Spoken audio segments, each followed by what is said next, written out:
So, you're selling your home, right? The ultimate goal, of course, is to turn all those comments and showings into actual closings. Today, we're going to dive into this powerful idea called feedback that sells and show you exactly how to make it happen. Let's get right into it. Does this sound familiar? You've cleaned everything, you've staged it perfectly, you're getting a ton of traffic through the door, which is great, but then nothing. Just crickets. No offers. It is so frustrating, and it just leaves you wondering, what on earth am I doing wrong? Well, here's the thing. The answer isn't some big hidden secret. It's actually right there, hiding in plain sight, in the comments from the very people walking through your home. Yep, we're talking about buyer feedback. And trust me, when you really start to listen, you'll see it's an absolute goldmine. Okay, but to really unlock the power of that feedback, you've got to make a huge shift in how you think about it.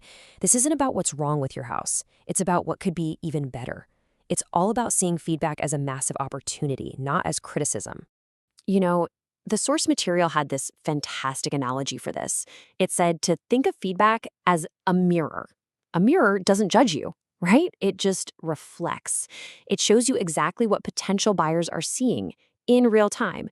It's a pure reflection of their experience. And this really breaks down that mental shift perfectly. The old mindset, it hears criticism and bam, it feels personal. But the new mindset, that's where the magic is. It hears opportunity. It sees actionable data, not an attack. And it understands that actually listening, that's a huge sign of confidence. That is the key right there. So, you've got the right mindset. Now what? How do you actually use this stuff? This is where we get down to brass tacks and turn those words into a real, concrete action plan. All right, let's start with a classic. You hear through your agent that a couple of buyers mentioned the rooms feel, a little cluttered, maybe a bit small. Your first instinct might be to get defensive, but hey, remember our new mindset. This is an opportunity talking. So what do? You act, and the plan is actually pretty simple. First, get rid of any excess furniture. Then, maybe stage with some lighter, brighter decor. The whole goal is just to create this open, airy, inviting space where buyers can actually picture themselves living. Here's another one you hear all the time. Someone makes a comment about, say, the brass doorknobs from the 90s or those dated light fixtures. It's so easy to overlook that stuff when you live there every single day, but for a buyer, it can make the whole house just feel tired.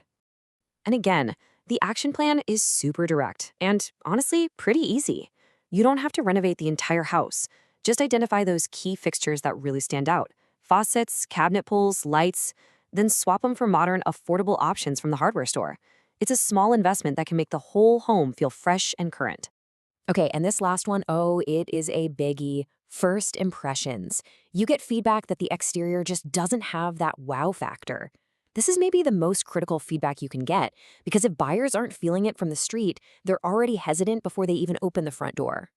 But here's the best part. This is often the easiest stuff to fix. A little weekend elbow grease can make a world of difference. Trim those overgrown bushes, plant some fresh, colorful flowers, get a power washer on that walkway.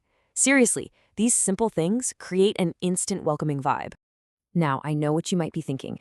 Is all this effort really worth it? And the answer is, oh yeah, 1,000% yes. Let's talk about the return on your investment. The real tangible benefits you get when you actually listen and take action. See, acting on feedback does way more than just fix a tiny problem. It shoots the perceived value of your home way up. It builds trust with buyers because they can see the property has been maintained. It just screams this home is well cared for, and that leads directly to faster sales, and here's the big one, it helps you secure those top dollar offers. Let me give you a perfect real-world example of this. A seller kept getting the exact same comment over and over. That bold red dining room, it just feels so overwhelming. Now, it was a personal choice they absolutely loved, so they were a little hesitant to change it. But, they kept hearing it again and again. So they finally said, okay, let's listen. One weekend, a few cans of paint, and they covered that bold red with a nice, warm, neutral shade. A super simple, inexpensive fix. And the result? The very next showing, they got an offer. Not just any offer. An offer for over the asking price. I mean, come on. That is the incredible power of listening. One small change based on feedback totally changed the game. So you see, the big takeaway here is you've got to think differently about those comments you get. It's not just noise, and it's definitely not criticism. It's your secret selling weapon. When you boil it all down, buyer feedback is your most dependable guide. It lets you stop guessing and start making confident, strategic changes based on what your target audience is literally telling you they want. These are the changes that elevate your home's appeal and drive truly exceptional results. So I'll just leave you with this one question to really think about. Whether you're selling your home right now or planning to in the future, what is your buyer feedback really trying to tell you?